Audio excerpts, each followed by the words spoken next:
Hey, what's up, everybody?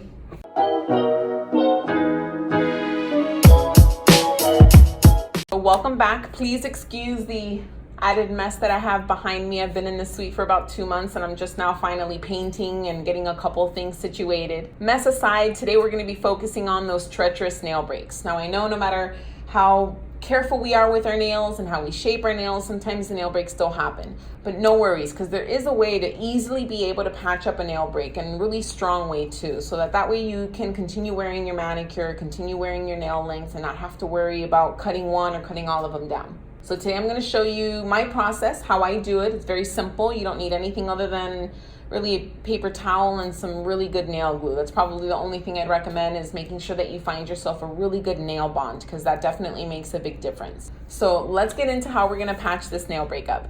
Okay, so here we have the unfortunate broken nail. Now, the last thing you want to do when you have a broken nail is split it so you can show that you have a broken nail. We want to try to minimize how big that separation gets, because the more floppy the break is, even fixing the nail, the more likely you are to break it again. And you want it to hold off as strong as possible. So the first step in really fixing nails is determining whether or not it's truly fixable. Anytime that the break is above on the free edge, above the nail bed, and it's here in the free open space, you want to see how big the break is, how strong the nail is, how floppy, is there any open or missing spaces in the break. And also know your clients and their habits. The last thing that you want is to set bad expectations. But for the most part, most breaks I find to be super fixable. And what we're going to do here is we smooth out the nail plate. You want to make sure that this is put together as evenly as possible, making sure that no piece of the nail is above or below the other. And you want to smooth it out. And a good test to make sure that it's smooth and you have no ridges is getting your supposedly lint-free pad. It's kind of like a little lint, but you just want to smooth it over. And if you don't have any fibers that are getting caught, then you have a pretty good, solid, and smooth workspace. Now, all I do is I stick to an old school method. You use a little bit of nail bond or glue and paper towel. Actually, here what I did is I got a little piece of my paper towel on the table and I split it in half, because it's 2-ply. You don't need both pieces, just one thin piece. In the old school days, people used to use tea bags, linen, silks, even fiberglass. There's actual kits, nail wrap kits that you can purchase.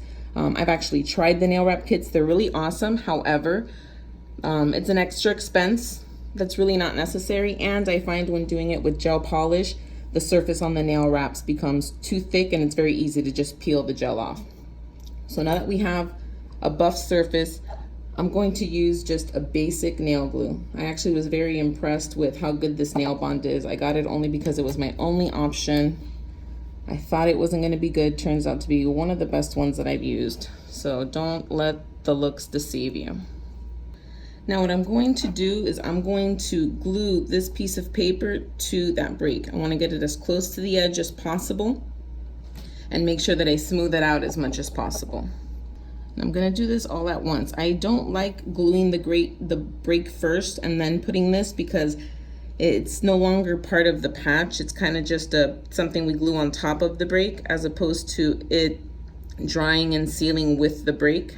So I will dab my glue on there. Make sure I wet the entire napkin.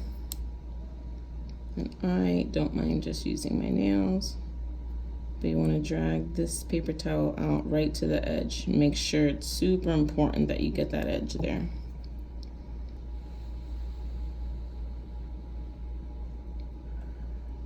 When the break is here in the free edge, you want to make sure that you're sealing the edge of it.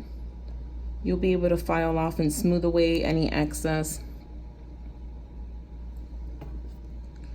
And you just want to make sure that the paper towel dries completely flat. Sometimes you'll get little air bubbles in the fibers. You want to push that out and make sure that you get a very, very solid seal. And then we use the blowing method. We just lightly blow on our client's finger. They won't mind. I don't think so. Do you mind? Not at all. All right, awesome.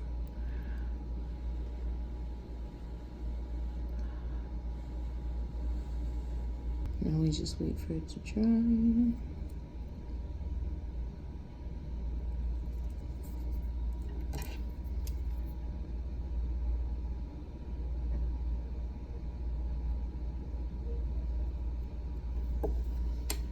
Okay, so now we've waited until it's completely dried. You definitely want to make sure you don't have any more moisture left on there.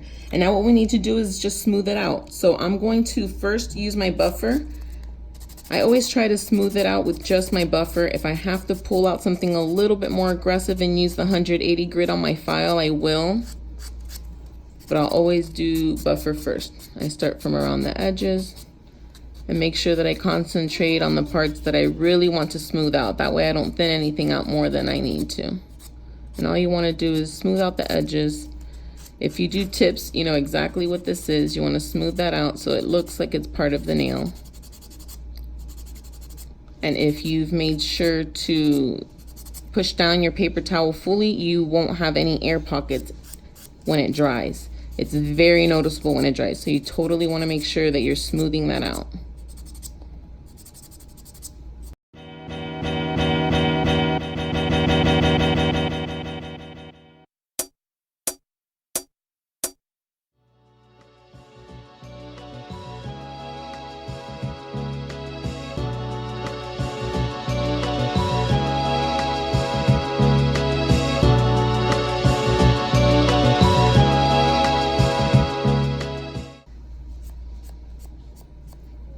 And there you have it, a super solid, let's bring this up a little bit more for them, super solid, smoothed out nail patch. Now I'm just gonna go about the manicure as usual, base coat, color, and when I have nail bricks, especially when they're out in the free edge, if you watched my last video on gel overlay, I always put overlay on the nail. This client has overlay in her nails all the time anyways, but if my client doesn't use overlay, then I'll make sure to apply it at least on that one nail just to give it that extra support. But this almost 100% of the time I could say that my clients can count on. And again, it's about setting the right expectations. So if you know your client's habits and you have a floppy loose break or something that you're not confident is going to work even with the patch, let your clients know. The last thing you want is a nail break 2 days, 3 days into a super cute manicure.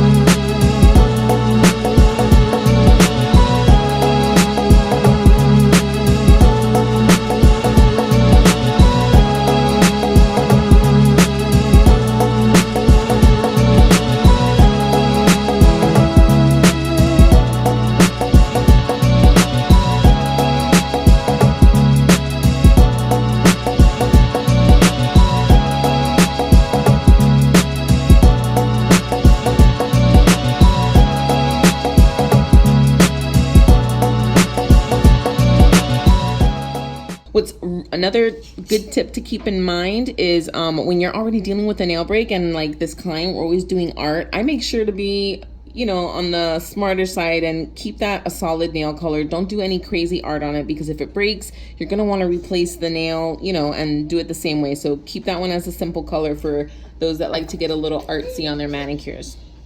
And now we're applying the overlay.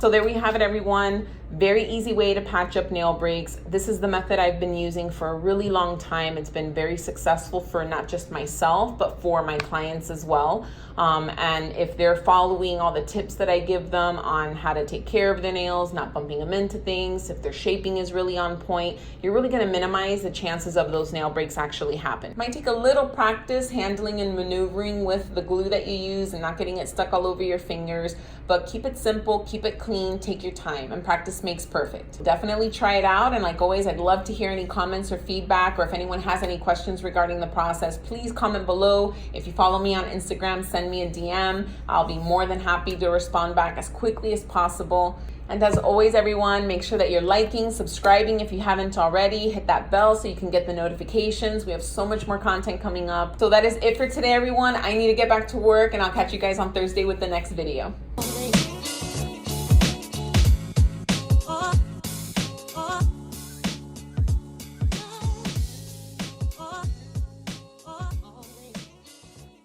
I always have to do this with my hands.